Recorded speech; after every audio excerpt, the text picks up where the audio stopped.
طلاق مرتان فإمساك بمعروف أو تسريح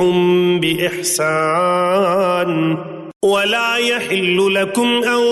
تأخذوا مما آتيتموهن شيئا إلا أن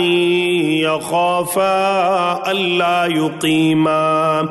ألا يقيما حدود الله فإن خفتم ألا يقيما حدود الله فلا جناح عليهما فيما افتدت به تلك حدود الله فلا تعتدوها ومن يتعد حدود الله فأولئك هم الظالمون۔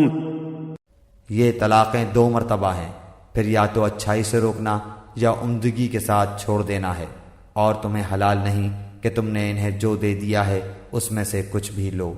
ہاں یہ اور بات ہے کہ دونوں کو اللہ کی حدیں قائم نہ رکھ سکنے کا خوف ہو، اس لیے اگر تمہیں ڈر ہو کہ یہ دونوں اللہ کی حدیں قائم نہ رکھ سکیں گے تو عورت رہائی پانے کے لیے کچھ دے ڈالے، گناہ نہیں، یہ اللہ کی حدود ہیں، خبردار ان سے آگے نہ بڑھنا، اور جو لوگ اللہ کی حدوں سے تجاوز کر جائیں وہ ظالم ہیں۔ فَإِن طَلَّقَهَا فَلَا تَحِلُّ لَهُ مِن بَعْدُ حَتَّى تَنكِحَ زَوْجًا غَيْرَهُ فَإِن طَلَّقَهَا فَلَا جُنَاحَ عَلَيْهِمَا أَن يَتَرَاجَعَا إِن ظَنَّا أَن يُقِيمَا حُدُودَ اللَّهِ وَتِلْكَ حُدُودُ اللَّهِ يُبَيِّنُهَا لِقَوْمٍ يَعْلَمُونَ۔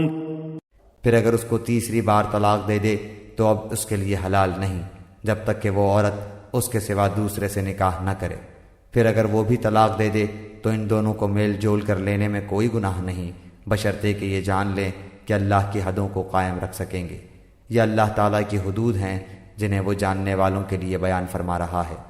وَإِذَا طَلَّقْتُمُ النِّسَاءَ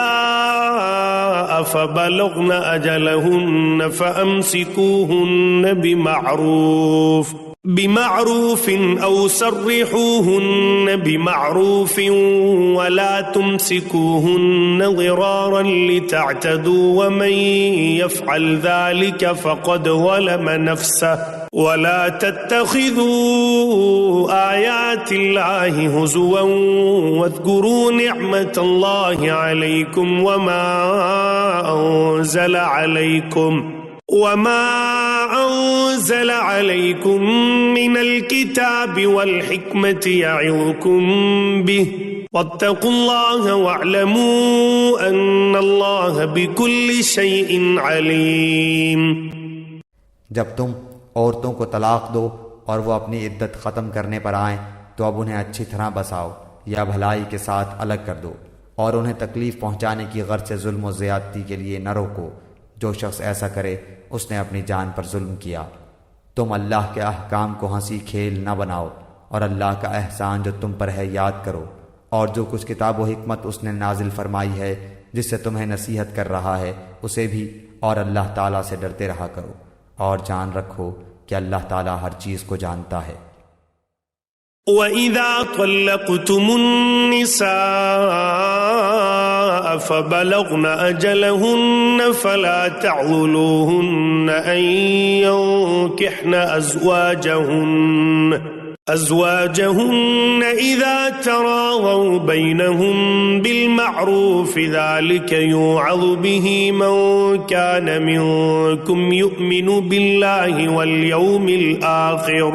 ذَلِكُمْ أَزْكَى لَكُمْ وَأَطْهَرُ وَاللَّهُ يَعْلَمُ وَأَنْتُمْ لَا تَعْلَمُونَ۔